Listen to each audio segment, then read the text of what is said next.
कल विश्व वन दिवस है और प्रदेश में पिछले कुछ सालों में हरित राजस्थान की कल्पना को साकार करने के लिए जो योजनाएं चलाई गई हैं या जिन योजनाओं पर काम हो रहा है उनके आशाओं से ज्यादा परिणाम आने लगे हैं। प्रदेश में संरक्षित वन क्षेत्र का आकार बढ़ा है, नए कंजर्वेशन रिजर्व बने हैं, टाइगर रिजर्व बने हैं, वहीं लव कुश वाटिका और ग्रीन लंच जैसी योजनाओं को भी लाया गया है। घर घर औषधि योजना ने तो कोरोना से आम राजस्थानी के स्वास्थ्य को भी बड़ा संबल दिया है।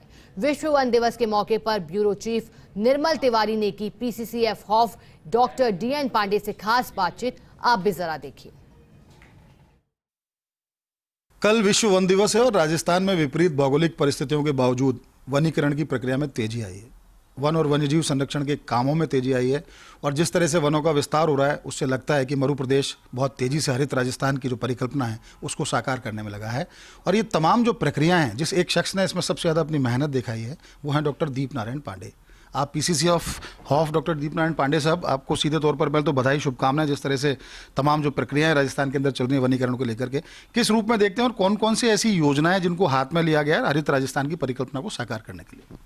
बहुत बहुत धन्यवाद। सबसे पहली बात तो ये है कि जो अंतर्राष्ट्रीय वन दिवस है 21 मार्च को, उसमें सबसे महत्वपूर्ण बात ये है कि इस बार की थीम वन और स्वास्थ्य है, healthy forests for healthy people. इसको सबसे पहले मैं आग्रह करूंगा, इसको साकार करने के लिए राजस्थान सरकार ने, जैसा कि आपके ध्यान में है, पिछली बजट घोषणा में प्रत्येक जिले में एक एक लवकुश वाटिका दी थी। इस बजट घोषणा में भी लवकुश वाटिकाएं पुनः दी गई हैं लोगों की मांग को देखते हुए। तो वहाँ पर वनानुभव जिसको आप कहते हैं, फॉरेस्ट एक्सपीरियंस जिसको कहते हैं, वो रोज़ सुबह शाम दोपहर जब भी लोग वहाँ पहुँचेंगे उन्हें वनों से विविध प्रकार के जो स्वास्थ्य मिलते हैं वो मिलेंगे। इसके अलावा जो ग्रीन लंग्स की कल्पना है, चाहे वो बोटैनिकल गार्डन्स के रूप में हो, चाहे वो ऐसे उद्यानों के रूप में हो जैसे जयपुर का स्मृति वन है, या इसी तरह के या जैसे कैलाश सांखला स्मृति उद्यान है जोधपुर में, तो ये सब वनानुभव और वनों को मानव स्वास्थ्य के लिए उपयोग की दिशा में ले जाते हैं। नए कंजर्वेशन रिजर्व्स आपने बनाए, 22 बना दिए और कुछ पाइपलाइन में भी हैं 7-8। उसके अलावा आप टाइगर रिजर्व्स आपने बना दिए, धौलपुर बनने वाला है।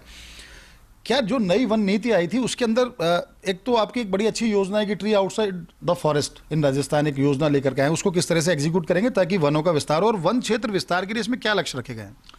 मूल बात यह है कि अब जो प्राकृतिक वन है पूरे विश्व में ये माना जा रहा है कि प्राकृतिक वनों को आपको संरक्षित करना पड़ेगा। प्राकृतिक वनों से विदोहन आपको बहुत कम करना पड़ेगा, सिवाय नॉन टिम्बर फॉरेस्ट प्रोडक्ट्स को छोड़कर।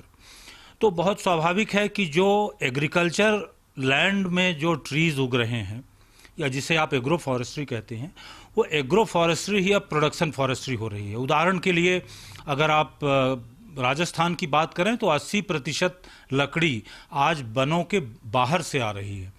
तो राजस्थान के लोग अपने काम के लिए इस प्रकार की जो लकड़ी अपने खेतों में उगा रहे हैं, उससे न केवल उनकी आजीविका सुदृढ़ हो रही है बल्कि क्लाइमेट चेंज अडाप्टेशन भी हो रहा है, लाइवलीहुड सुधर रही है, वनों का संरक्षण भी हो रहा है। तो इसको मजबूती से आगे ले जाने के लिए राजस्थान सरकार ने करीब 5 करोड़ पौधों को उगाने का लक्ष्य रखा है, जो वन विभाग की पौधशालाओं में जिनका उन्नयन हमने किया है वहाँ उगाए जा रहे हैं।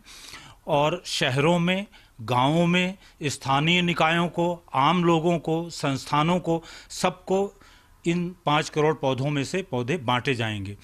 तो आप ये कह सकते हैं कि एक तरफ वनों का संरक्षण हो रहा है और दूसरी तरफ चूंकि लकड़ी की ज़रूरत तो है, तो स्वाभाविक रूप से एग्रो फॉरेस्ट्री को प्रोडक्शन फॉरेस्ट्री की तरह हम आगे लेके जा रहे हैं। जी, एक सवाल ये भी था, हम अंतर्राष्ट्रीय वन दिवस की बात कर रहे हैं, वनों को संरक्षण करने का बहुत अच्छे तरीके, बहुत सारी योजनाएं आप लेके आ रहे हैं, पौधारोपण होगा, प्लांटेशन उसमें अलग अलग तरीके से किया जाएंगे, प्लांटेशन की भी नई तकनीक आप लेकर के हैं।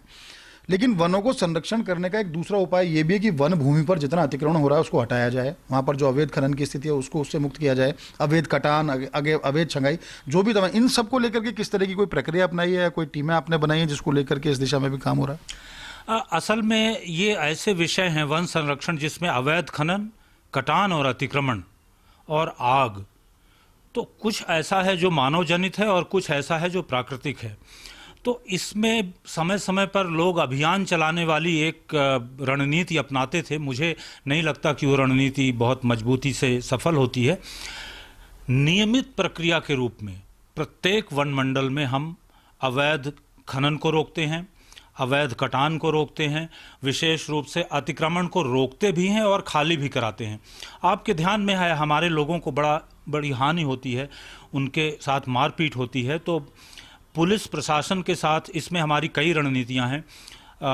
डायरेक्टर जनरल ऑफ पुलिस जो बहुत हमारी मदद करते हैं, उनके माध्यम से हम इनकी धरपकड़ तुरंत कराते हैं।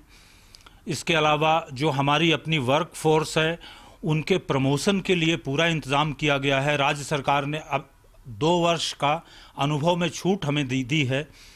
इसके अलावा जो ड्राइवर हैं, सर्वेयर्स हैं और जो वर्क चार्ज कर्मचारी हैं, ऐसी जो आइसोलेटेड पोस्ट थी उनमें भी रैंक्स बनाकर इनके प्रमोशन की व्यवस्था की गई है। तो अभी तक वन रक्षक, सहायक वनपाल और वनपाल और क्षेत्रीय द्वितीय, क्षेत्रीय प्रथम, इन सब के प्रमोशन हम कर चुके हैं। अब दूसरे दौर का प्रमोशन प्रारंभ होने जा रहा है 1 अप्रैल से, जो 2 वर्ष की छूट राज्य सरकार ने दी है। तो मैं ये कहूँगा कि हमारा प्रत्येक कर्मचारी कमिटेड है और दुर्भाग्यवश जो घटनाएं होती हैं वो हमारी ज़िंदगी में और हमारे प्रोफेशन का एक हिस्सा हैं। इस बार जो अंतर्राष्ट्रीय वन दिवस है उसकी क्या थीम है और उसको लेकर आप क्या संदेश देना चाहेंगे? वन और स्वास्थ्य ये एक महत्वपूर्ण विषय है। प्रत्येक नागरिक से आपके माध्यम से मैं 2 संदेश कहना चाहूँगा। वनों से ऐसा सुबह से लेकर शाम तक आप याद कर लीजिएगा कि वनों के बिना आपकी ज़िंदगी चल सकती है क्या? जब आप सो रहे होते हैं तो जो सांस आप ले रहे हैं वो वनों से आती है। आपको स्वस्थ रहने के लिए औषधियां वनों से आती हैं, ये बात आपको दिखती है, लेकिन जो जल है वो भी वनों से आता है। आप जब हरियाली की तरफ देखते हैं तो जो मानसिक स्वास्थ्य में सुधार होता है वो भी वनों की देन है। तो पूरा विश्व अब वनों को नष्ट करने की बजाय वनों के सौंदर्य से अपने स्वास्थ्य को ठीक करना चाहता है। आप भी उसमें सम्मिलित होइए। राजस्थान सरकार ने जो लवकुश वाटिका और बोटेनिकल गार्डन और अर्बन लंग्स बनाए हैं वो इसी मूल उद्देश्य को लेकर 2 वर्ष पहले से प्रारंभ किया था। अंतर्राष्ट्रीय स्तर पर तो ये बात अब आई है। तो मैं सभी से निवेदन करूंगा 120 मिनट कम से कम ग्रीन क्षेत्रों में बिताइए, व्यायाम कीजिए, स्वस्थ रहिए और मस्त रहिए। बहुत बहुत धन्यवाद पांडे जी। तो आप देख सकते हैं डॉक्टर DN पांडेय का साफ तौर पर कहना है कि वनों की आवश्यकता तो वैसे भी कोरोना के बाद इतनी ज़बरदस्त तरीके से प्रतिपादित हुई है कि सबको पता है कि एक एक सांस की कीमत कितनी है। आपको बेहतर और स्वस्थ जीवन जीना है तो वनों को भी संरक्षित रखना होगा, वैसे ही जैसे आप अपनी संतति, अपनी संतान को रखते हैं। तो विश्व वन दिवस पर एक बार फिर सभी को शुभकामनाएं और उम्मीद करेंगे कि सब वन संरक्षण की दिशा में अपनी जिम्मेदारी समझेंगे और तेज़ी से काम भी करेंगे। कैमरा पर्सन यश माथुर के साथ Nirmal Tiwari, first India news, Jaipur.